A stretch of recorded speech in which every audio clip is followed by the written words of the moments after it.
And so you have a church, you live at this church? So I live near it. Do you have a spiritual heritage? I'm Jewish, actually. That's why I wanted to change a church. But no, it was... I take one off the market. Yeah, exactly.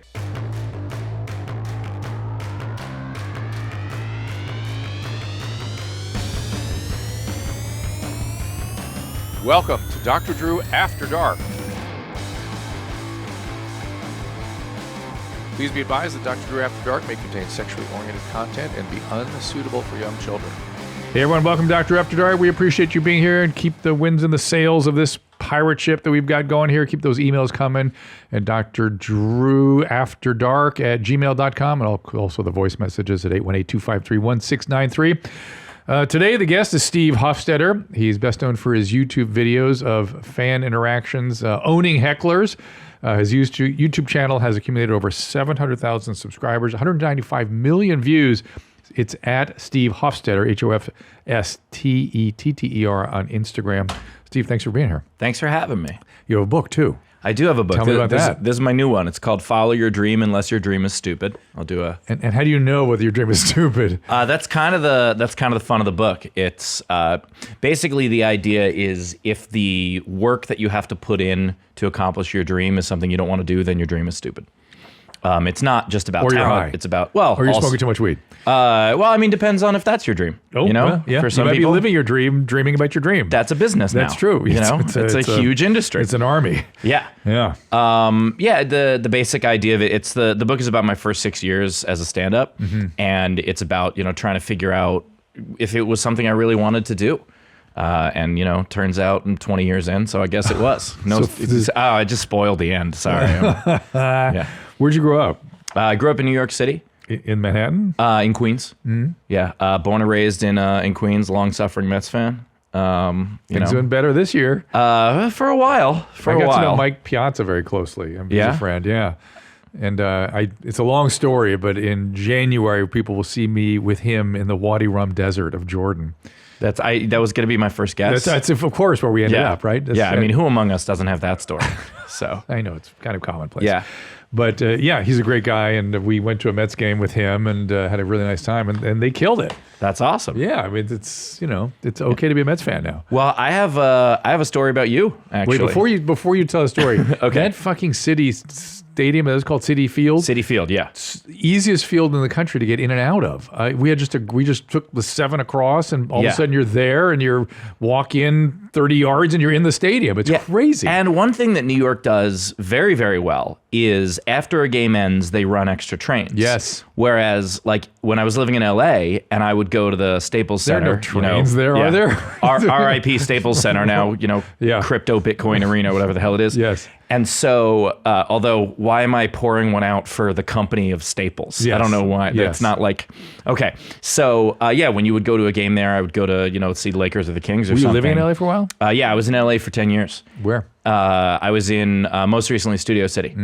But they just don't run trains. From Studio City to the Staples Center? Yeah, pretty much. The Red Line goes right there, and it's super convenient to get to the game. But then at night, LA is like, oh, we don't do trains. Right. We don't care that there's 30,000 people waiting for a train right now. Right. And San Francisco does something similar, by the way. Yeah. Getting out of what's it called now? It used to be Pac Bell. Yeah. I got stuck on a train there once, or waiting for a train. That was not fun. It's very frustrating also because it's not like you can take a cab because there's another 10,000 people waiting for that. Right. So you just have to walk a mile until you're away from it, and then you can get an Uber or Lyft or something. And a mile from the Staples Center is a lovely part of town. Yeah, absolutely. In all directions. Yeah, you really have to walk in a very specific route with a lot of other people. Oh my God. So anyway, you have a story about me. I do. So about 15 years ago, it was fairly early on in my career. So we're talking like 2005 or something. 2007. I don't want to correct your math, but yeah. So it was. I know that in the pandemic, time has no meaning, but we're at 2022 now. We made it. I can't believe it, but yes, here we are. Yeah.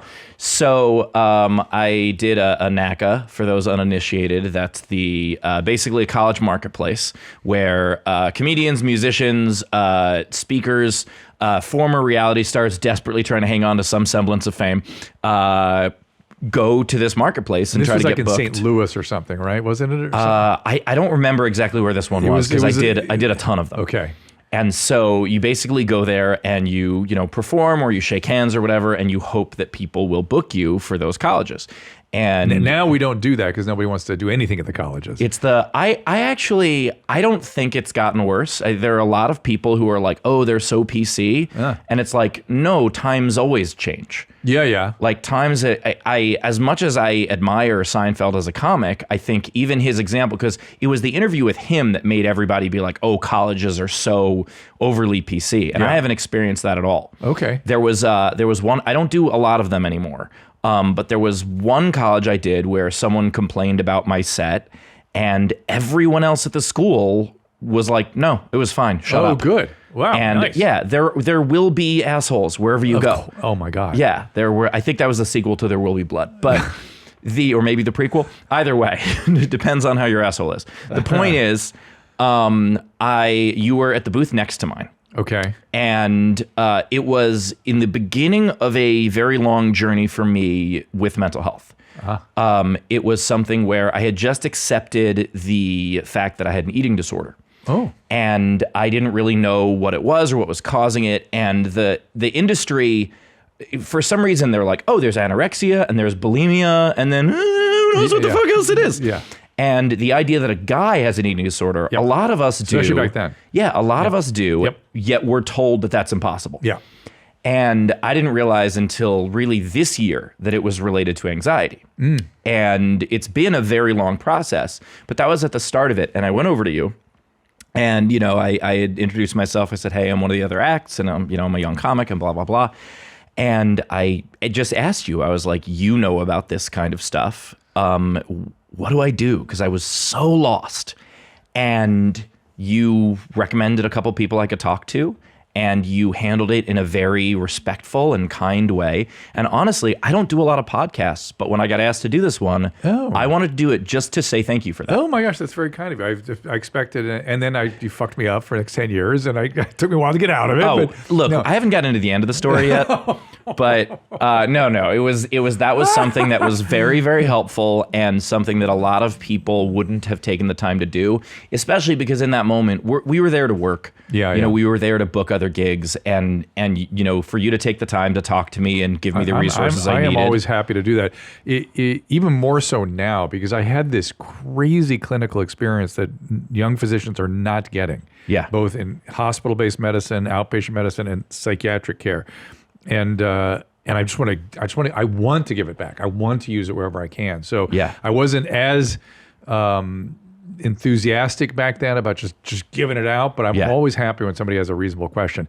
The problem is people will often come to me with stuff that the thought bubble of my head is like, oh my God, if I had an army of mental health professionals, this would take 7 years. Yeah. And this, you did not ask that kind of question, which I'm always grateful for. So I'm happy if I can give something back. So. Well, mine's taken at least 15. Well, but it takes a while to get better, but Yeah. but you wanted some direction, as I recall, and just getting people set in the right direction is an easy thing to do. Yeah, I was, I use the word lost, but that's really what I was. Yeah. I had no idea what to do. It was something that I'd been dealing with since, probably I was 12 or 13 without knowing what it was. And, I spent years going to doctors for physical symptoms. Sure. And there is so much of the medical industry that doesn't understand medicine. And it's weird for me to say that as a layperson. No, that's what I'm talking about. That's because the primary care guys and gals are prescribing antidepressants. They have no psychiatric training. Yeah. I mean, none. And that drives me insane. And I have all this experience where I've seen all these things. And, I just want to help direct people. But even physical stuff, like, so a couple months into the pandemic, I was having terrible headaches and I didn't know what was going on. And I, reached out to like a, phone doctor or whatever. And basically everyone I spoke to, and I tried to get a couple different second opinions. Yeah. They were all like, oh, it's neurological. You have to get a CAT scan. You have to go through all this. And it was terrifying. And I was like, oh my God, something's wrong with my brain. And not, the kind of stuff that my brother would tell me was wrong with my brain, but the actual stuff. And I was terrified, and I went in, I got a CAT scan. Not only did they take an extra 3 days to give me the result from when they said it was because it's not like a huge cause of headaches is stress. And so they took forever to give me the results. They told me that it was all clear. And I kept going to different doctors. And then finally, a friend of mine that does rehabilitative physical therapy, I was talking to her about it. She, just pandemic catch-up call. And, oh, how are you? I've been dealing with these headaches lately. And she just goes, oh, I saw a picture on your Instagram. Is it on your right side? I was like, what? And she goes, yeah, your shoulders are out of alignment. It's probably on your right side. It's a physical thing. And I was like, no doctor even thought that it could be. And it was related to my spine. So what they're doing, just so you know, is they see their job as ruling out serious things. And once they've ruled out serious things, they either lose interest or stop listening or just go away, as opposed to really digging in and trying to help you. And most of them have very little training, and they can deal with serious stuff, and then that's about all they can do. Too many of them are trying to be house, where they're just like, we just want to find the coolest illness. And it's like, no, my spine was out of alignment because it's the first couple months of the pandemic, and I'm sitting there on my laptop not moving. So we were trained back in my day that when you hear hoofbeats, think horses, not zebras.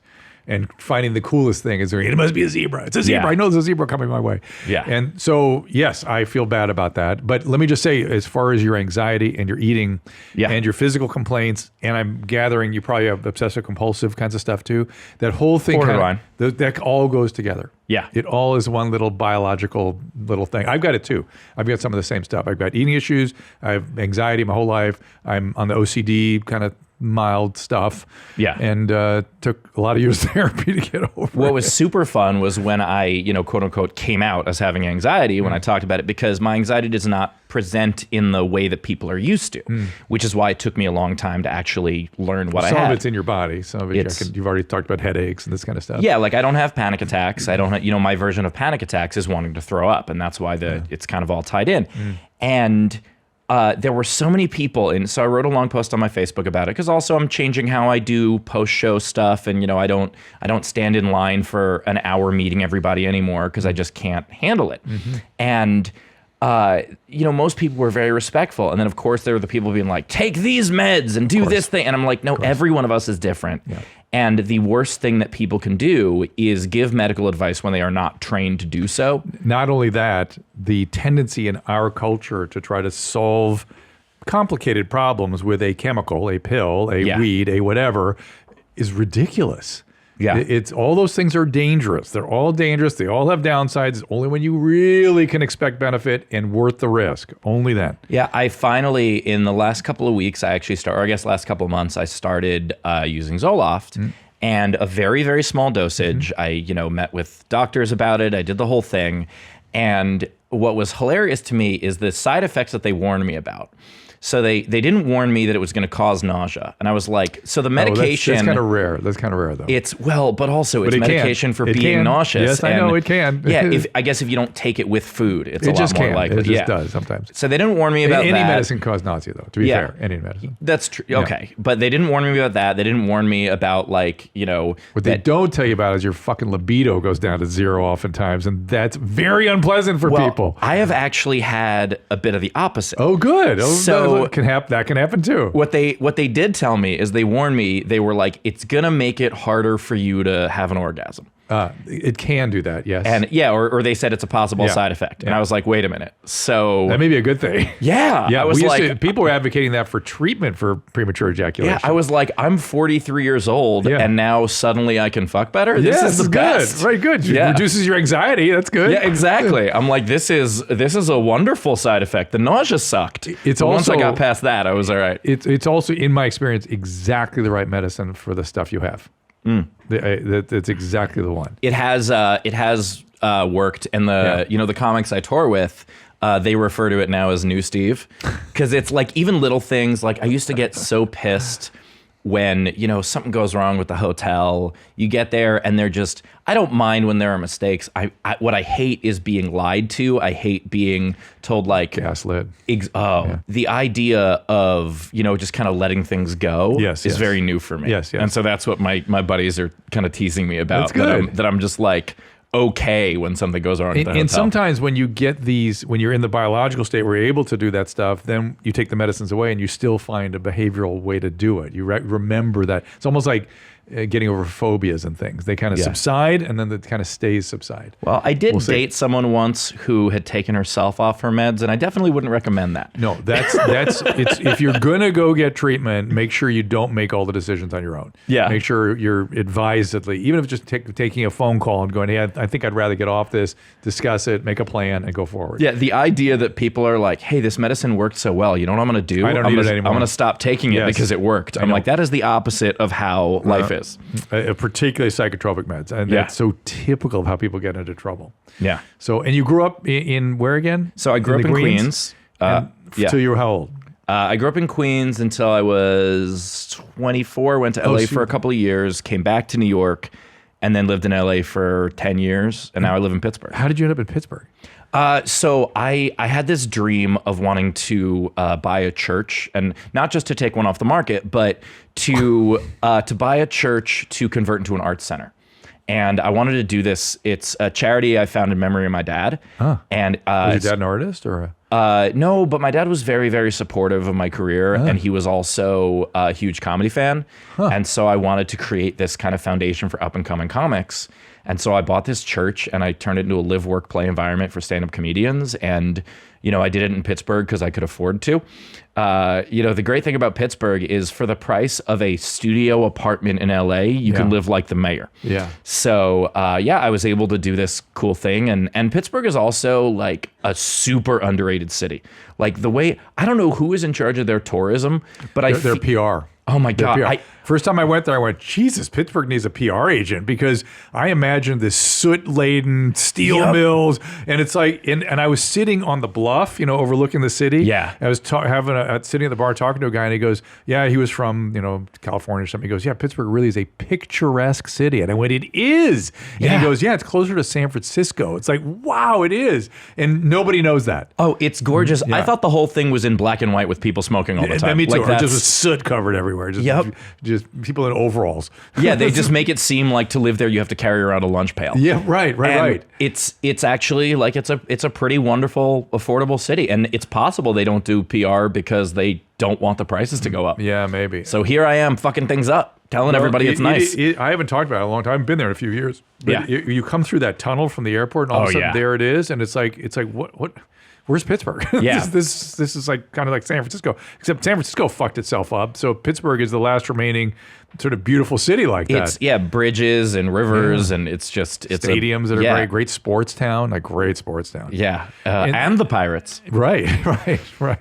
And so you have a church. You live at this church? So I live near it. Do you have a spiritual heritage? I'm Jewish, actually. That's why I wanted to change a church. But no, it was... I take one off the market. Yeah, exactly. No, it was just... It's a lot of old churches, and it wasn't limited to churches. I was also considering, maybe an old theater, or even like one of those old bank buildings, just one of these cool pieces of architecture. Because I used to, I've run a couple comedy clubs, and they're always in like strip malls. They're never a cool destination. True. Like the building itself, what goes on in it is awesome. Yeah. But the building itself is always this just blank rectangle. Yep. And so I wanted a space where when someone walked in, it was like, oh, this is cool. Is it a comedy to club begin now? with? And so, well, we're still trying to get our zoning, but there's a bunch of different things there. There's like a full podcast studio. There's a hybrid in-person and Zoom studio. Right. So you have 3 giant screens that kind of cover your field of vision, and it can also seat 100 people in that same room. Wow. And so we've done classes there, and then upstairs the chapel, hopefully, once we get our zoning, is going to be just this gorgeous performance space. Oh, how wonderful. That's a very cool thing. And your dad, what did he do for a living? My dad was a chemical technician. He was a lab tech. He helped, so he worked Was he a frustrated comedian? No. My father wasn't funny, but he had a great sense of humor. Like a lot of people think a sense of humor means being funny. It's like, no, it's knowing what funny is.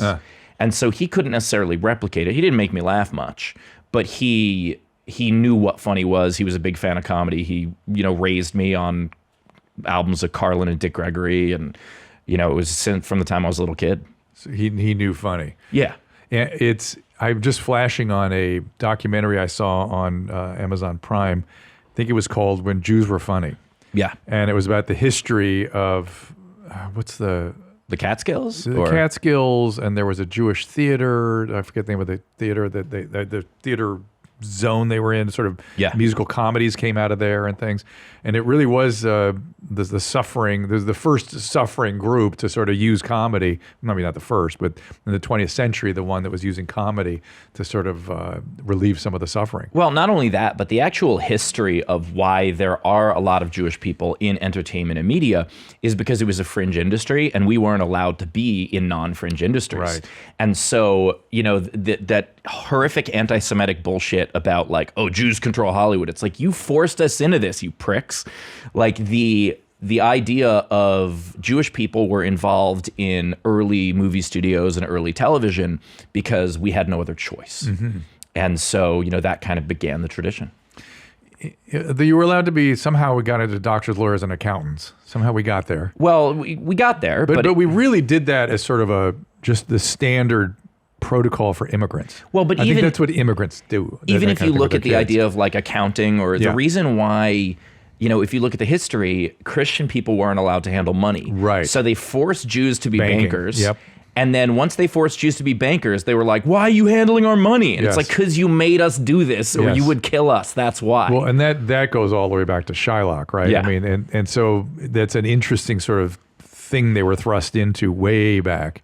And yet they're willing to do it because they didn't have the injunctions against it that the Christian church had. Yeah. And so that's why they were sort of seen as dirty and underhanded and all this stuff. Yeah, even though we were told we had to do it. Somebody needed to do this, yeah. Yeah. It's very interesting. So what do you make of Kanye's comments? I don't want you to put yourself in any kind of position that's going to make trouble. Oh, I'm not making trouble. I think he's been an asshole for a very long time. Well, he has been. He's been sick too, and I always worry when a sick somebody who's not well makes things that they might later think better of, or can be brought around to think better of even. The show is sponsored by BetterHelp, and unfortunately, life does not come with a user manual. When it's not working for you, it is normal to feel stuck. And life's challenges can make you feel, unsure of yourself, whether it's a career change, a new relationship, becoming a parent. Therapists are trained to help you figure out some of the causes of the stuckness, the emotions, and the maybe things you're not seeing, they can see and help you learn productive coping skills, which makes therapy the closest thing to a guided tour of your own mind. BetterHelp has connected over 3 million people with licensed therapists. It's convenient, accessible, anywhere, 100% online. I've sent family, friends, patients. I keep telling you this. And no more stigma, right? No more excuses. I'm embarrassed. I'm worried who I'm going to run into in the waiting room. No, it's all online. And as the world's largest therapy service, BetterHelp has matched 3 million people with licensed professionals, vetted therapists, all available online. Plus, it is affordable. Just fill out a brief questionnaire to match with a therapist. If things aren't clicking, you can easily switch to a new therapist anytime. Could not be simpler. There's no waiting room. There's no traffic. There's no searching for the right therapist. Learn more and save 10% off your first month at betterhelp.com/afterdark.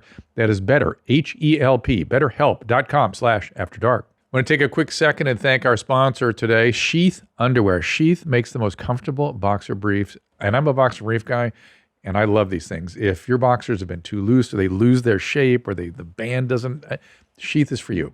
Most unique thing about Sheath is that they have these dual pouches that will keep your anatomy where it needs to be. It keeps it from sticking together. And it was a little odd at first, and then I'm completely in. And when I'm not wearing Sheath, I miss it. I was a little skeptical about those pouches, as I said, but it is a game changer. And by the way, if you're not into the idea that you don't have to use them, you can just wear them like a regular pair of underwear. And it comes in very cool colors and all kinds of great designs. And I really enjoy sort of picking the exact pair out I want to wear every day. That's right. Go to sheathunderwear.com and get the most comfortable underwear you will ever wear. If you use the promo code AFTERDARK, you'll also get 20% off your order. That's Sheath Underwear, SHEATH underwear.com. Promo code AFTERDARK for 20% off your order. I don't want to just leave it as this world where we leave everything as a cancellation. Yeah, doesn't like foster improvement. I bristle at the idea of cancel culture. There are repercussions for our actions. There are people. There are. I mean, he's taking it. Well, finally, people came out recently who were very close to him and been like, yeah, he's been obsessed with Hitler for many years. And it's like, oh, thanks so much for finally sharing that with us. Is that his mania? Is that, what is that? I mean, I don't know what it is yet. It's just these crazy statements, and then people react and go, "Oh, can't tolerate this." I can't think of a good person who has ever disrespected Taylor Swift. And so the second he did that, I think we should have been all right, right then we know something's wrong. We know so something's funny. terribly wrong. I was at both those MTV Video Music Awards, both when he ran to the stage when he took the award away from her. And then I was at another one where he declared he was going to run for president. Yeah. Remember the first time he did that? And he was so clear. And it was, I don't know that they showed all of it on the air. We were right down in the front. My wife was like, you gotta go help him. He's not well. You gotta get him off. This is uncomfortable. He's gonna hurt himself. And I think he's been flirting with that state for a long time. And I feel bad for the guy. I really do. I feel bad for the guy, but I also feel bad for the people who have been attacked under his name.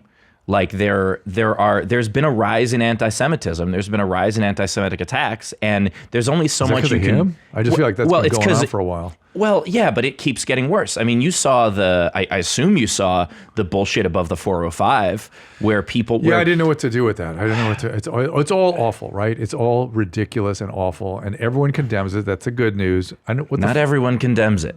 I had to talk to the FBI because there was a video of mine that was shared by the Daily Stormer and a bunch of these other horrific neo-Nazi blogs, and I got hundreds of death threats. And the idea that everyone condemns it is, I'm sorry, but I'm pushing back on that. Please do, because I feel naive not to be aware that there's even enough to give hundreds of death threats. I mean, that's crazy to me.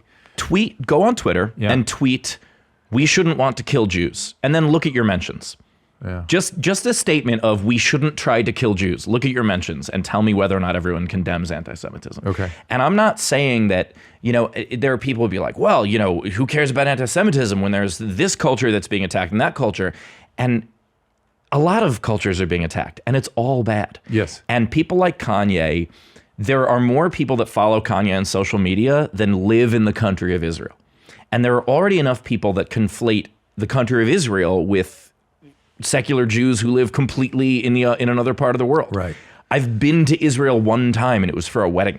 Like, the idea that I have any control over the politics of the right-wing government in Israel is preposterous. Yeah. And so people like Kanye are dangerous, and there is only so much that so much leeway I can give someone. I'm with you. I don't disagree with anything you said. And I've just noticed that it seems, maybe I'm just so naive. Yeah. But when the anti-Semitism goes up, it's when the guillotines are out. And for some reason, it just gets focused there. It always shows up. Well, and it's uncanny to me how much that seems to be a phenomenon, a pattern of history. You have your comments turned on in this podcast? We will. Well, we'll see. Check them. Okay. Because I bet you anything there will be people there who will say horrific things about me, even saying, hey, don't be anti-Semitic. And it is something that it is unfortunately pervasive. And someone like Kanye, his biggest problem is not his mental health issues, which I am not qualified to diagnose. His biggest problem is that he surrounded himself with yes men. And you have to keep people in your life that are going to be honest with you. But isn't that true of most very high-level celebrities? That's what I've found. They get addiction, they die because no one says, hey, let's go get some care here. Yeah, there are a lot of people who have that problem. Yeah. And I think the key is that as things get better for you in your career, keep your friends around who tell you that you're an asshole sometimes. Right. Because it can bring you back down to earth, and it can, sometimes you post something that, you think is the best, and someone could be like, hey, you know what? Come on, take that down. And it helps. It's good advice. Let's get to some of our stuff. I'm trying to decide, should we do one of your videos just so people get a sense of what it's like for you when you get. Let's wait till later. Let's wait till later. Let me get some emails here, and we'll do some voice messages and things. It says, here's from Jason, recently divorced. Issue with connecting with women on a level that in order to develop a relationship. Biggest issue I'm facing is my sexual preferences start vanilla, but get more extreme. I'm not quite sure where any of it comes from, and it leads me to sabotaging any relationship that I start. He scares the women, I think, with his sexual demands. I think that's what that is. Well, I mean, if you are in a loving relationship, and I don't know if I am qualified to weigh in on that's on why you're that here. Specific. You're qualified, but I can't wait to do this as an unqualified comedian. Please to weigh in. If you are in a relationship with a loving partner, you can bring up the idea of something that someone might find extreme. If you are into something that the average person would find really extreme, there are websites for that to find someone else who doesn't. But he's sabotaging. I think the divorce screwed him up, and he doesn't want to get close again. And so he's bringing these things up early when he knows people are going to run away screaming, and that's sabotage. Yeah, like he just shows up to a first date and just put handcuffs on the table. Oh, I think handcuffs probably where he starts. Yeah. By the sounds of this thing. Well, that's the appetizer, you know? By the time the entree is there's a sex swing in a pizza and place. a ball gag. Yeah. All right. My name is Mike. I had an incident with the boys in the bag recently. Oh, I guess he means his testicles. Riding a mountain bike on a downhill course, my cock and balls were destroyed by the back tire. I reached into my shorts to check, and I was frightened to my core. I saw blood in my hand. The bag is still sealed, but it has some cuts and abrasions. The main concern is that my junk looks like Gonzo's face from Sesame Street. It's purple. And it feels like I have 3 balls in there. Uh-oh. My bag is swollen to the point that it feels like warm, raw turkey legs slapping around. Okay, dude. Yeah, this guy's really into metaphor. I know. That's our listeners. What kind of long-term effects might this have on my fuckberries? Piss, somebody beat me. The Booth boys are laughing. Look, if you're the purple, obviously is blood. He's traumatized his testicles. But if you have what you're calling a third ball, it could be a cystocele, it could be a hematocele, it could be even a ruptured testy. And so you got to have a doctor look at this. People, on the BMX bikes and playing hockey sometimes, if they get a direct hit, you can actually fracture the testy and it dies. And it can be repaired, but you need to get a look at that. So. Well, yeah, and the important part is every time you use a metaphor for your balls, an angel gets its wings. So I keep think going. This guy's doing it right. Yeah, that's right. I think he should, as they say, get back out on the horse. So. Oh my God, these are more metaphors. Maybe let the purple heal first. I had my sperm shooter disabled so I could dump clips all over town. Wait, vasectomy. Can't people just say dick? I don't know. I don't know why people can't just describe what they're talking about. They have to use these weird oblique, they think funny, by the way, language. I had my desk chair spun. Like, what are you talking about? I know. Okay, the urologist said the right vas deferens kept slipping out of his fingers and hiding behind the tissue, whatever else is down there. Anyways, I've noticed my right nut is hanging way lower than normal. I'm wondering if Dr. Wang, that's his name, fucked my nuts up. Thanks. It took an awfully long time. I don't think so. I mean, testicles often change the sort of, one is often lower than the other. Yeah. Also, welcome to the Testicular Hour. This is all us. testicles all the time. Oh, here we go. Speaking of Hitler. Hey, and we're a pair, just like them. Exactly. Hey, Hitler and Booth Boy. So Hitler is a, Steve looks like, what the fuck? Hitler is a theme here because there's this psychotic girl that we watched her videos where she would do a video blog every day where she thought she was talking to Hitler. And she would open every day with, "Hi, Hitler." And so "Hi, Hitler's" become a greeting. Okay. You have someone who has a series of videos of them thinking that they're in the movie of Jojo Rabbit? I think we're going to have to pull one up if you can find it in time. I'll read this email in the meantime. I'm 39. I'm no longer shooting ropes the way I once did. I started antidepressant about a year ago. My libido has dropped, but the biggest thing seems to be I shoot, it kind of dribbles out. Is this related to the meds? Of course. Is something bigger going on? No. Makes me self-conscious. What do I do to get my ropes back? Men have very weird preoccupations with volume of semen. It's very weird. There are those commercials that they'll run about shoot your bigger load. Right. How to increase your semen production. I have never dated anyone that had that preference. I'm sure there are women, look, anything you can imagine, there is someone that gets turned on by it. Correct. But I don't think that there's anyone, unless this person is donating sperm for a living. Even then. Like that. Well, I mean, if you're donating sperm for a living, you need volume. But volume of semen does not necessarily equate with concentration and volume of sperm. Yeah. It's sperm per unit volume, and that might be diluted by all that volume. Yeah. What's your SPU? Right. Exactly. Sperm per unit. I do not think that is and who's keeping track? It's so weird. I think they see it on porn and they think, oh, that would be cool. Look what the. Yeah. And also, I think men have a weird fantasy they want to be all things to all women. You know what I mean? If somebody did have that preference, well, I want to be able to do that, of course. And that's nonsense. It's total nonsense. Do you have a Hey Hitler? I do. What have I gotten into? I just wanted to say thank you to Dr. Drew for eating disorder advice 15 years ago. You're in the driver's seat here. Hey Hitler, it's me, Danny. I just want to let you know there are at least 2 of my Daniacs, or at least a few of my Daniacs that are on the shrimp scampi boat, and A few of my what? they are like getting turned into lasagna. So, I You see, need it's your way help out getting there stuff. a rescue So boat over so there. she needs some help. Yes, And and so they really need your help getting rescued. So I think could it's you, actually kind of nice though that Adidas just signed her. did she? send a That's lovely. Yeah. But look at rescue what's in the boat over background there. so I've that never way they studied can the be background of her videos. A bunch of, I it's almost really like one of those, appreciate it. it looks like a shrine to somebody like Justin I love Bieber. Well, she looks young too, She is right? young, I know, it's Yeah, is sad. she a teenager? How old Probably is she? 18, yeah. Yeah, That's sort of when this stuff comes on. Yeah, I really hope she's okay, and I hope that no one exploits her and gives her a reality show. Oh, and my God. puts her in that. Good news, there's no Nazi paraphernalia around her. She doesn't understand that that's what she's talking to, I don't Yeah, think. It's just hopefully she's okay and has a caring family and doesn't date Takes her a meds. Kardashian. That's right. This is Bree from Dallas. My fiance and I have sex pretty frequently. Even when I'm on my period, it doesn't bother me. It doesn't especially bother him. This month it's heavier. I recently had a miscarriage. I feel bad because he wants to do it. I'm just not into it. No kidding. I said, just wait a few days. When it slows down, we're good to go. Sometimes when we have sex, it jumpstarts my period. That's not having that's mid-cycle bleeding. Yeah, It's I don't different. think it jumpstarts your period as much as it knocks a few things loose. Exactly. That's exactly right. You might have a polyp up there or something. It's like when you tap the side of an old microwave. Yeah, and something you- kind of falls out. Yeah. Well, since having sex jumpstarts your period, we should have sex to stop your period. No. Yeah. Both of you, my dear, are sort of misconstrued. Look, after you've had a miscarriage, it's normal to not want to have sex.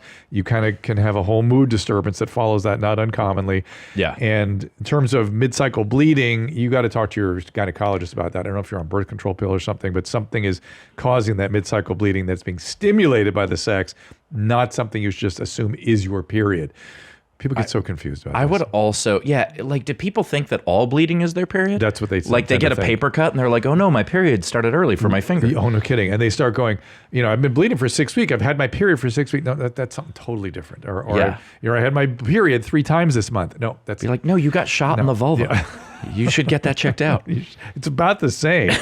So I would also say that the guy is being a bit of a jerk here. Of course. Well, that we are. if your girlfriend goes through a miscarriage, Yes. and immediately are like, but we're still gonna fuck as much, right?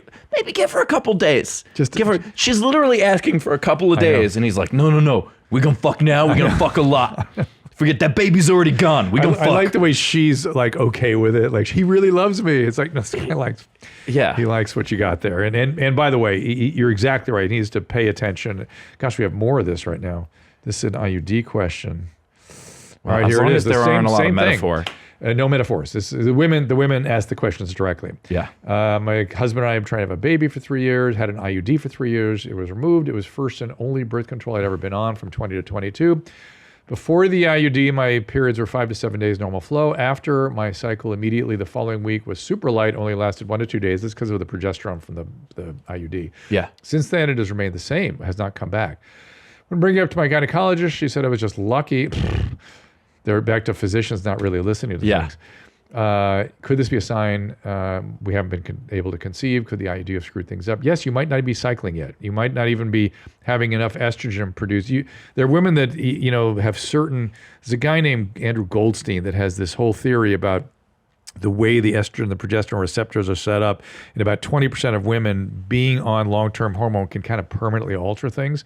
So by all means, you need to see a fertility specialist. I just please. realized the person who was bleeding for 6 weeks accidentally put an IED in. That's the That problem. will make you bleed too. Yeah. IEDs will do that. Do you have any voice messages? We do. Okay. Hey, Dr. Drew and the Booth Boys. My name is Andrew. I'm from Canada. And, Doctor, I just started to look up a band called Meshuggah. And as soon Meshuggah? as I started thinking about the band and how excited I was for the song, my ears started to shake and I just kind of had a kind of an eargasm. Like I felt a shaking in my ear. My eardrum started to just wobble and my head just kind of spasmed a little bit. Is loving music Can that make someone feel like ecstasy? All right. Well, take care. Bye, Hitler. And it's on me. And don't forget to beat me. Bye. Speaking of Meshuggah. Whew. I mean, my take on that as a completely untrained layman We know. is no. No. I don't know what he's talking about. That's my problem. I mean, you can get weird fluttering in your ears. You actually get spasms in there's two muscles essentially that control the ear, and it can go and flutter, but it's not necessarily a pleasant feeling. You're telling me you can't just come out of your ears? You can't come out of your ears. Give me another one. Let's leave it at that. That sort of leaves it. By the way, you can't come out of your ears. That's the name of my next book. Oh, good. So, that's good. Yeah, I'm working on it right now. Happy that we brought that up. Yeah. Dr. Drew, my balls. Your balls. Recently, I've been very turned on with a woman, and so it's allowed me to be, like you said, us guys, all we care about is our dick and our balls. It's true. And so I've been really curious to, like, why are my balls not sometimes down in their sack to look like a real man's balls, and they kind of will sometimes suck up, and could be temperature based because, you know, when it gets cold, the sack freezes up, but is there any reason why balls might want to rest up in that area that is not based on the temperature of what's going on? Okay, enough. Anyway, What do you think, Steve? Love your podcast. Yes, thank you, buddy. Based on that question, I think they're trying to make a run for it. I think they're balls are yeah. I going- think oh, the balls are trying They're to like- escape. They're gonna be like, well, I like the Yeah. like Yeah, and they running just away. like jump down on the counter and scurry away. That's hysterical. I think that, you know, I don't think that, is he asking if his balls are getting hard? He's developing something called the cremasteric response, which is you have muscles all around the testes that raise them up when it's cold, right? They raise them inside the body to protect them, and also when you're under stress to sort of get out of the way. You know, their body naturally does that. But he may be worrying about something that guys often worry about, is sometimes it can actually roll up into the inguinal canal and sort of be up high here, and sort of you can see your testes above the sac. And that's not normal. That's normal also. That can you can just push it back down. It's no big deal. You want to get checked for a hernia just in case, but that's not abnormal. Yeah. So if you didn't have anxiety before today, I can give you a good amount of anxiety and physical preoccupation. I actually, listening to other people's problems makes me be like, oh, I'm fine. Do you, as part of your anxiety and stuff, is there a lot of physical based? Had there been a lot of physical based preoccupation? Because you said you had headache and vomit, nausea. Well, so the headache, it seems, was unrelated. The headache was a thing with my spine. It was just, you know, I'm a very tall person, and hunching over sometimes, especially because I was hunched over my laptop on my lap on the couch because of the pandemic, when usually I would be working at a desk at a hotel or something when I'm on the road. Got it. And so the solution to that was literally to get a laptop stand. And after a couple of months, it went away. Shocking. And, I learned to do stretches and some things like that. Yeah. The physical stuff with the anxiety is really just the urge to vomit. And that's it. Just that one. It's called a functional symptom, functional nausea. Yeah, it is. And for me, it would come on, especially when I was trying to go to sleep, because when I'm during the day and I'm, doing these activities, I'm okay and I'm distracted. And every now and then there would be something that would, the standard thing that would make someone else feel a little bit nauseous. Yeah. Whether that was, worrying about getting a job or a date or something like that, it would make me want to vomit. And at night, it was the worst when I'm laying in bed, thinking about it. because that's circusing your mind. Yeah. Do you have emetophobia also? What is Fear that? of vomiting? No, I'm actually quite good with it. Vomiting will be fine. Yeah. We have a couple we've met and talked about for quite some time. The gag couple. Zola, if you could pull a couple videos for Steve here, we'll show him that. Where it's become almost a comedy routine for this one couple, where he develops, the husband has delight in evoking his wife's gag reflex, just by making fun of her. And she's emetophobic. Yeah. And so just the thought of vomiting, she starts gagging and gets upset. It sounds both physically and emotionally healthy. And it's very funny. It's very funny. Yeah. There was actually the first thing that helped me kind of deal with this stuff. Yeah. Was because it was years of it already, and there was one night that was particularly bad, and it was like 3 a.m, and I was like, okay, there's got to be message boards. There's got to be other people who deal with this. I'm not alone. And that was in the early mid 2000s? Yeah. Because So- again, message boards, things like that, they were sort of in their primordium. Yeah. It wasn't where you didn't go to Dr. Google all the time back then so much. This was like 07, 08 probably. Yeah. And so I go to check out like this eating disorder message board, and I'm reading post after post, and they all strike me as attention-seeking bullshit. Yeah. Like all these posts are, oh, and I had to put my finger down my throat and all this stuff, and I'm like, almost how-tos. yeah, well, but not just that. I'm like, if you have dealt with this long enough, Yeah. you don't have to put your finger down your throat. Right. You know how the muscles work. Like if I wanted to throw up right now, give me 30 seconds. Yeah. And I feel fine because you deal with it enough that you know the same way that like I could throw a pitch with no problem. Yes. Because I've done that before. Yes. And so like reading those, and it's weird for me to say, but reading those, I was like, these fucking amateurs, these babies. And it really, there was a switch that kind of flipped in my head where I was like, I'm stronger than that. You know, like these are people who are using this to get attention, whereas I've been struggling with this privately. It's a different thing. Yeah. And So eating disorders go along with victimhood, history Yeah. of victimhood, and that's more of that zone. And the other thing biologically that happens is they usually start by stimulating with the finger or something down the throat, and they can actually kind of lose their gag reflex that way. And I had one patient that was a chronic vomiter, and he swallowed a rolled up belt and pull it out as a way of getting himself to vomit. see, this is what I'm saying. I feel so much better listening to this. But he wouldn't glorify it. He was Yeah. ashamed of it. And I finally got him talking about it, and he got better. Yeah. And, you know, part of me feels bad about like mocking other people's issues, but none of me feels bad about mocking people who are pretending to have issues in Yeah. order to get the attention. But anything, you gotta, I mean, back to our, story about suffering and humor. I mean, there's nothing that should be off limits for humor. It makes Yeah. it relieves people. Well- if it's true, if it's accurate and true. As long as my line is it comes from a place of compassion. Yeah. As long as the joke Yeah. is, empathic. As long as you're yeah, the every joke has a victim. Yeah. And sometimes the victim is an inanimate object. Sometimes the victim is a theory. That's interesting. Sometimes the victim is someone who died hundreds of years ago. But jokes make fun of things. Yep. Every joke has a victim. The key is don't make the victim of the joke the victim in real life.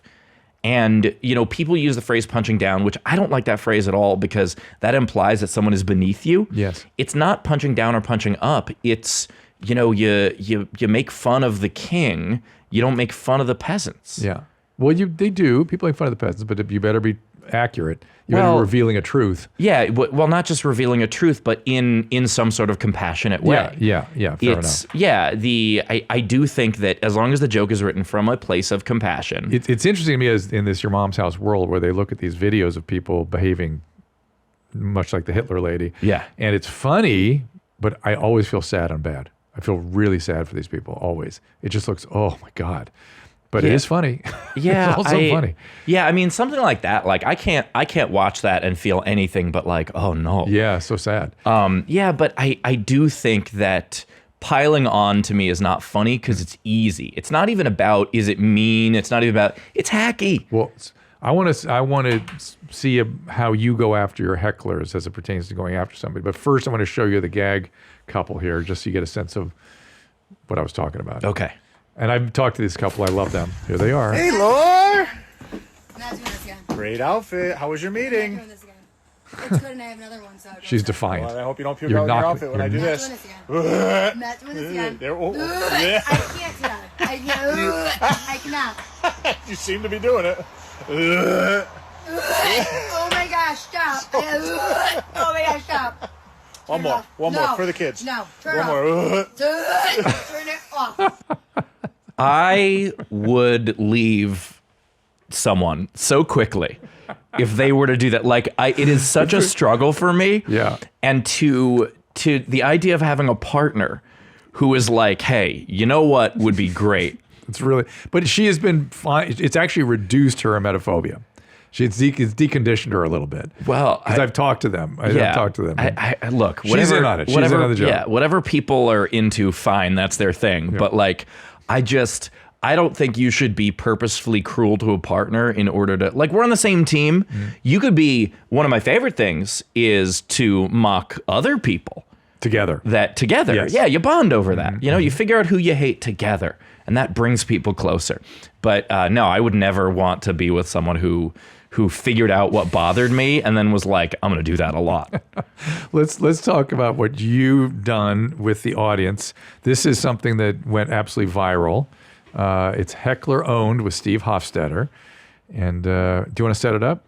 Yeah, this one actually happened. My buddies and I are big baseball fans. We went down to spring training, and the idea, this was years ago. This is Florida. And yeah, this was in Florida, and the idea was, let's take a couple of gigs that'll pay for the trip. Yeah. That was the whole plan. And so this was in Titusville, Florida. I don't know where that is.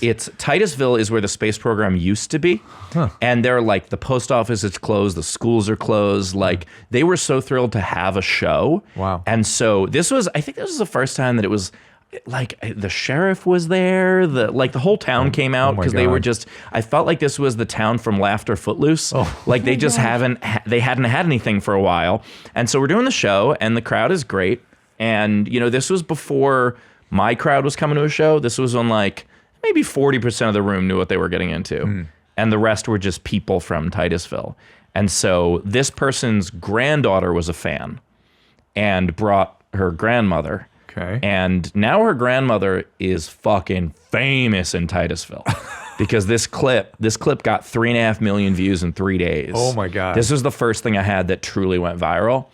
And it was trending on Facebook above the new season of Game of Thrones. This was 2016, so this was above all the candidates for the presidential election. Fantastic. And to show you where my career was, literally the day that my name was the most trending thing on Facebook, I also got stiffed by another gig for $200.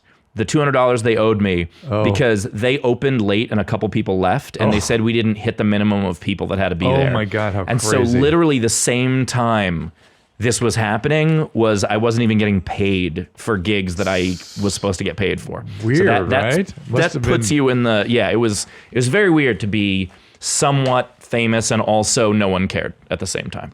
Here we go. Every now and then, a heckler just walks into material. And I know that there are parents in the room tonight. For the parents in the room, I want to make sure you know this. You're not special, and I'm tired of your shit. Because parents walk around like having a kid makes you special, and that's not true. Raising a good kid, that makes you special. Statistically, too many of you are applauding, but right now, like, that's true. Mine's in juvie, but someone else. I hope someone else. Mine's got this meth problem, but it's someone else. It's gonna be great.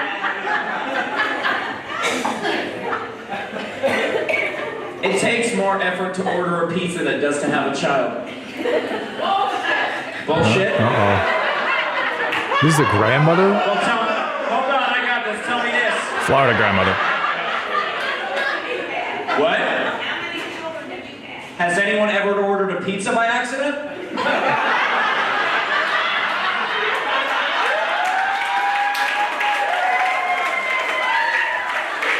just open the door. How'd this pizza get here? I was hoping God would stop the pizza. I can't handle a whole pizza. I'm only 15. I'm very upset by this. I said I haven't had any. See, that one didn't even make sense. No, not at all. First of all, I've had a lot of fucking pizza. My middle finger was up accidentally, but it works. You can't just say, well, you haven't had any kids, so you don't know anything about kids. Because here's the thing. I've never flown a helicopter. If I saw one in a tree, I could still be like, dude fucked up. It's not supposed to be up there. That's pilot error.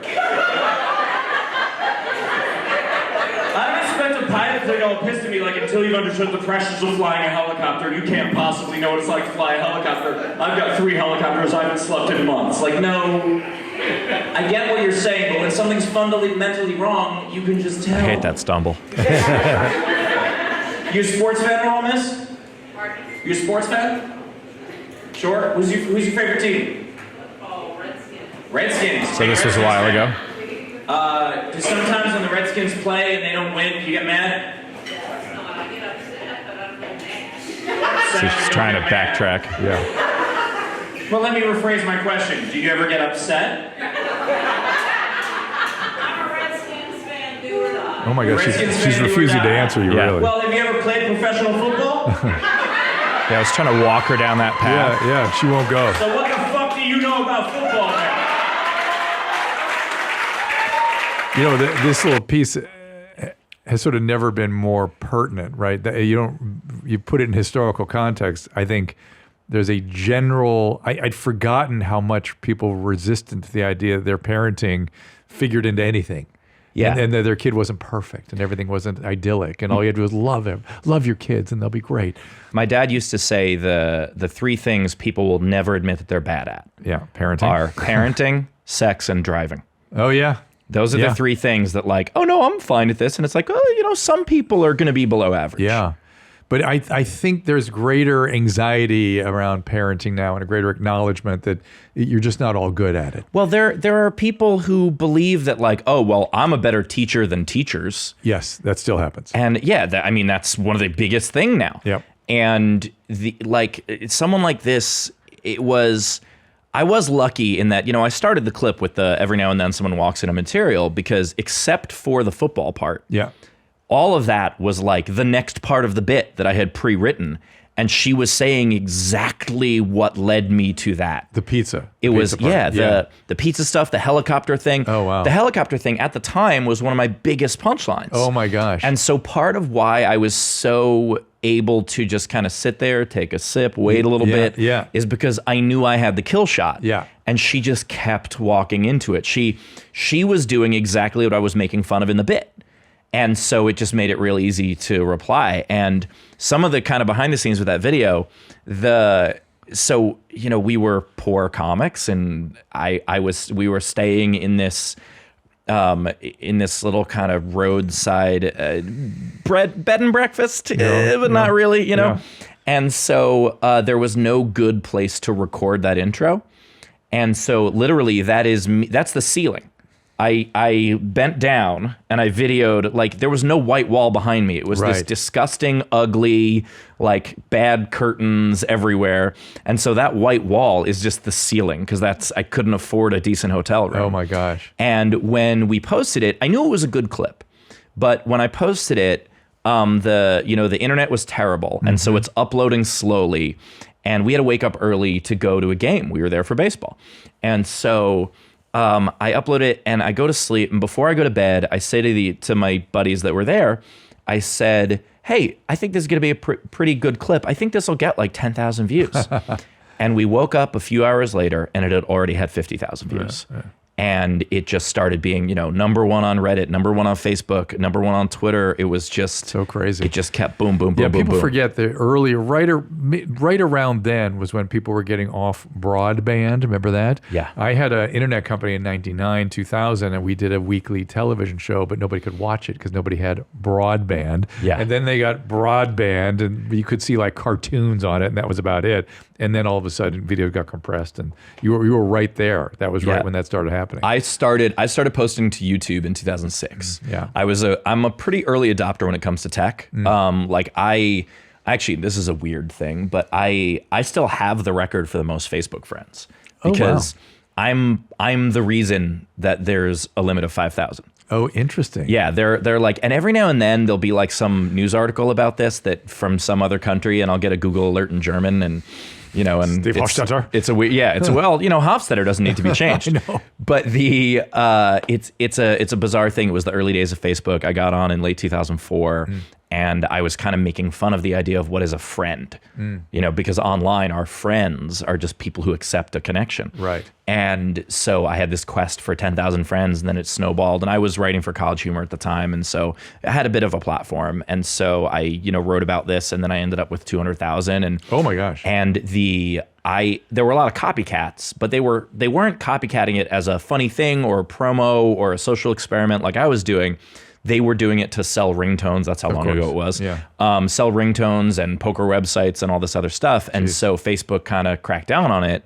And so it was I guess it was the copycats that are why there's a limit, but it was my fault too. Speaking of YouTube, let us go through some YouTube videos here. Let's just go down the line, gentlemen. Start with our Philippines cool guy. What other genocides are people going to shout out to? Cool guys is sort of a general term here for people that are like unwell. Okay. So we'll see what this is. This is for you American men, mainly middle-aged and older. Those of you men who are single, tired of being alone, tired of being not just rejected by American women, but not even noticed, not even seen, not even acknowledged. Tired of feeling like a nobody. Oh God! Remember when I said invisible? I felt sad when I watched these things? Yeah. Tired of beating your brains out and killing yourself. Oh my God! Trying to get an American woman okay. at least interested in you. Tired of feeling like you don't add up to Dude, their is he tired? I haven't picked up on it. I think wit's end, I'd say. Then stop trying. Okay, good. Stop trying. Yes. Instead, go to the Philippines. Okay. There are multitudes upon multitudes upon multitudes upon multitudes upon multitudes. How many? Of women who will love and accept you just as you are. Women who will treasure you and value you and appreciate you just as you are. Okay. Go where you're celebrated, not where you're tolerated. Go where you're appreciated. Okay, dude, we got it. Not where you are rejected. Is there a payoff on this? Or just okay? I think just sad. The saddest thing about it is that this was jump cuts. There were multiple takes. Yes, I know. Like this is the edit. It's TikToks. I know. He had to get back there and tell us multitudes and multitudes and multitudes of time. And is there someone off to the court be like, you want to take the multitudes again? I don't think. Roll it back. Come on. The multitude part didn't quite go so well. Let's give me another one. What's the next one? What's the title? At least it was pro-diversity in a way. Yeah, pro-diversity and sort of pragmatic, helpful. Well, yeah, and also he's like, the last thing you ever want to do is work on yourself. What you really should do, I know, but at least he's not is going, sex trafficking. Right, That's what you should do. At least he's not sort of going that way. He's going for a relationship. So that's good. Yeah. Okay, political ad. Cool political ad. I didn't know there was such a thing, but okay. Violent crime is surging in Louisiana. I was just in Louisiana. This guy is such a fucking idiot. I blame the criminals. A mom should not have to look over her shoulder when she's pumping gas. I voted against the early release of violent criminals, and I opposed defunding the police. Too much makeup, dude. Look, if you hate cops just because they're cops, the next time you get in trouble, call a crackhead. I'm John Kennedy, and I approve this message. Someone asked us about this ad at the show the other day. We do a Q&A at the end. Yeah. And Jared Berenstein, who's one of the comics I tour with, had a great line where he was like, it's not a terrible idea to call a crackhead instead of the cops. Because they will work for less money. They will actually have your best interests in mind. You give them a broken VCR, it'll be fine. Yeah, good point. I like that. Again, pragmatic. Yeah. I sicken from all the political ads. I'm tired of it. Well, also the idea that anyone else in Louisiana is actively trying to defund the police. No, the most progressive candidate in Louisiana is a centrist in most other places. Right, truly. Cool goth. I saw Christina all done up on Instagram as her widow character. What were the other names of it? Widow. She had all kinds of crazy goth names. I forget them. Really, the widow was the one that stayed with me. It's like, really? Okay, so here's a cool goth. I'm assuming. What's the worst thing I could say? Wow. Things are better if I stay. So long and good night. So long and good night. Well, if you carry on this way. Is that something I should know? That song, is that a Kiss song or It's a something? My Chemical Romance song. My Chemical Romance. Yeah. Okay. Yeah, which is the anthem of their people. Their people, the the goth? goth people. I didn't That know My is Chemical the- Romance was so gothy. They are. Really? Well, they're enjoyed by the goth I say culture, enjoyed but, by the goth. But the idea that this person is how much time how much time went into that? I know. Like my friends don't want to hang out with me. It's like, yeah, because it takes you 7 hours to get ready. I know. That's why you don't have any friends, because someone's like, hey, you want to go get a pizza? To stand in the park and scream. It's on a picnic table. I mean, I'm impressed by the commitment. Yeah, I like the commitment. I'm wondering, does this guy? What is his? Do we have a title for him or anything? Is he got? I want to see him in a T-shirt that says "I woke up like this." I'm just wondering if he's a guy that like performs. And His name's Social Repose. He's got a big YouTube and TikTok following. And he's like that all the time. For the most part. I mean, if he's doing it for content and that's the character, I can understand that. I can understand it. It's still. I mean, is he just singing songs? That's all he does. Yeah. Look, a lot of that. He does other stuff too. Like what? vlogs and whatnot. Does he eat breakfast and all done up like that? Yeah, I'm sure. So just around the house, He makes his washing own dishes. music, does some sketches. He's got a big following. Yeah, look, it's not, my cup of goth tea, but that doesn't mean it's. I did when I was in high school. There was this there was a sudden, and I wish that we had the camera phones back then, and we could have. I could have actually recorded doing this, but there was this rash of people dyeing their hair platinum blonde, like the yellow almost. Yeah. And it was just suddenly, like, within a week, there were like 10 kids at the school who all did that. Male and female? Male and female, various grades and different, kind of social groups. And so I went over to them and I was like, oh, I'm curious. And I went to talk to them and I was like, hey, what made you do this? And every single one of them gave a variation of the answer, to be different. Oh, yeah. And I was like, but you are all the same. Yes. Well, that's the classic thing of the people that are all done up with tats and everything. I want to be myself, man. I want to be different. You just go from one after the other. They all say the same thing. Yeah. And they're all complying with a particular presentation. They're not being different by being different. If you do it because that's how you feel good about fitting in. Right. Like, look, I spent years only wearing black shirts because I didn't want to stand out.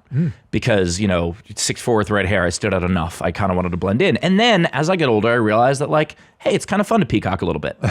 And so, this now is in Queens, you're trying to not stand out. Yeah, this was everywhere. I was trying to say, I mean, for Queens, it was partly for safety. Yeah. But I am in favor of dress how it makes you comfortable. I'm teasing how long it takes this guy to get ready, but dress how it makes you comfortable.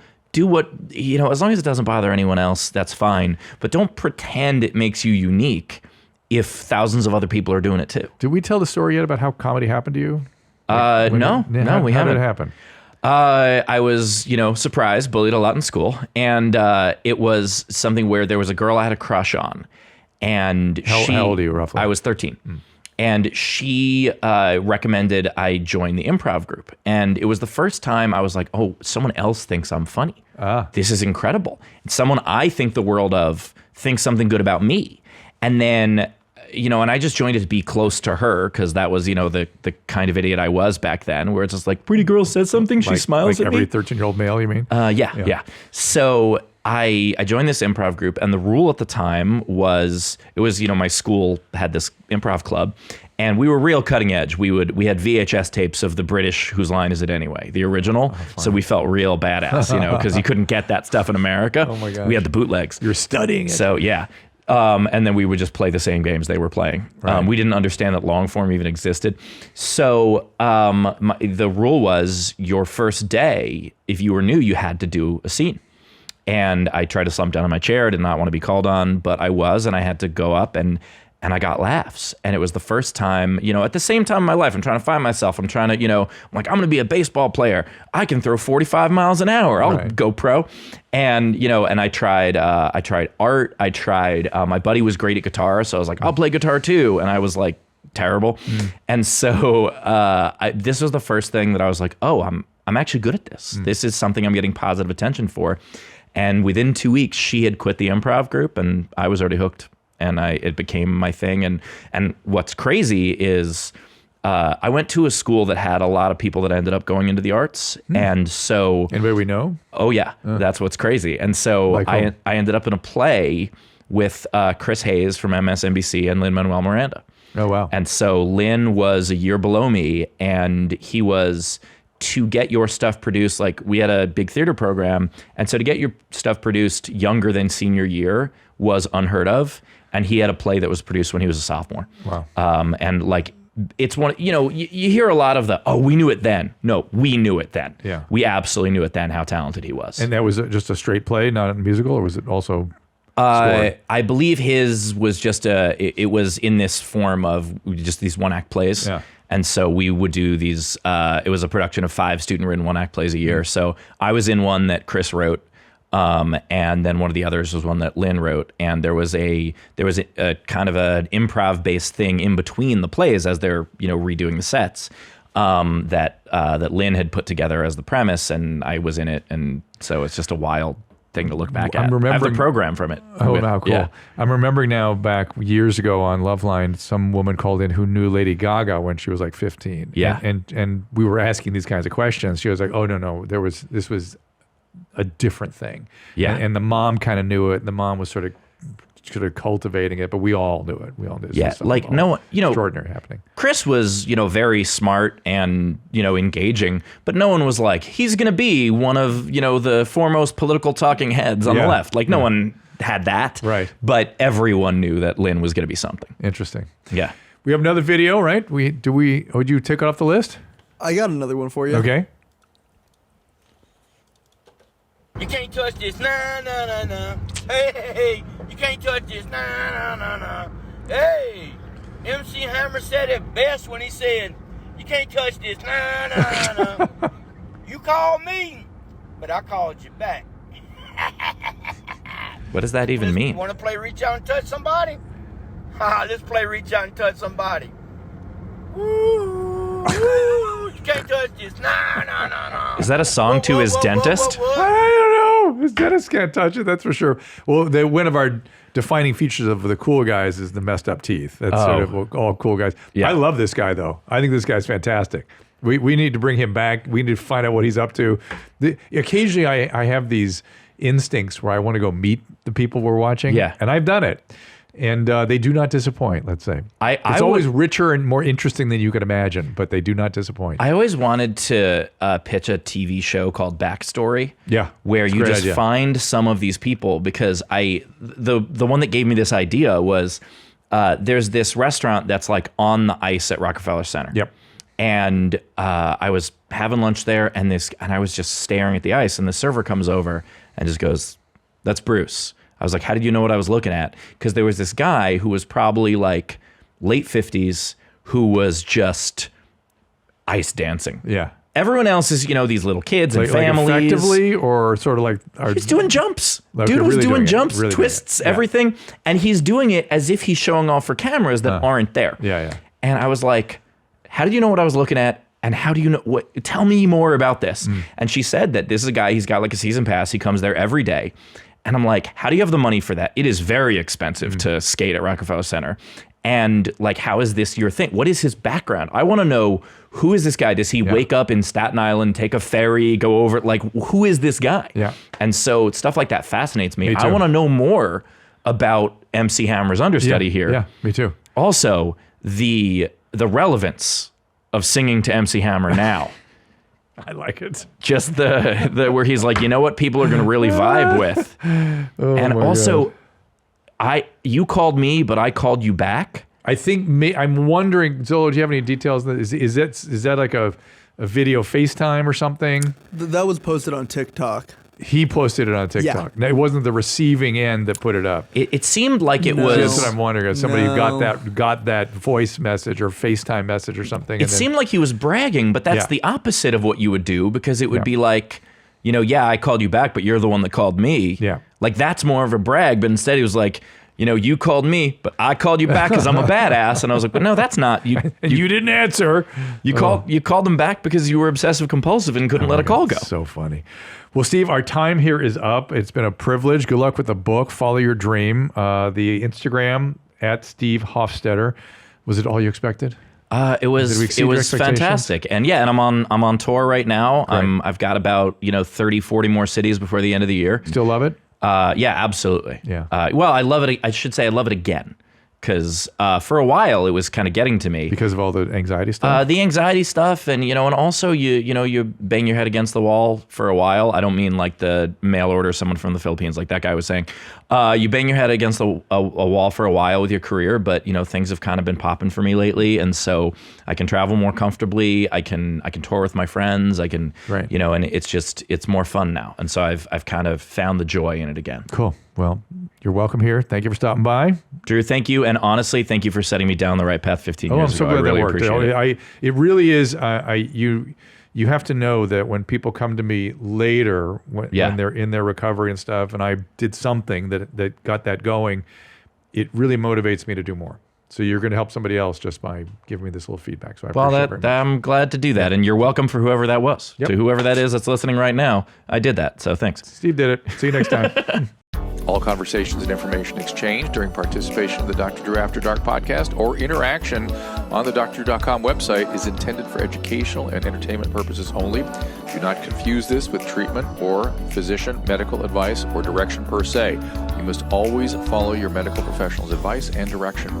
Nothing on these podcasts or posted on this site supplements or supersedes the relationship and direction of your medical caretakers. Please understand, I am not playing the role of physician in this environment per se. I'm educating. I am a licensed physician with specialty boards in American Board of Internal Medicine and American Board of Addiction Medicine.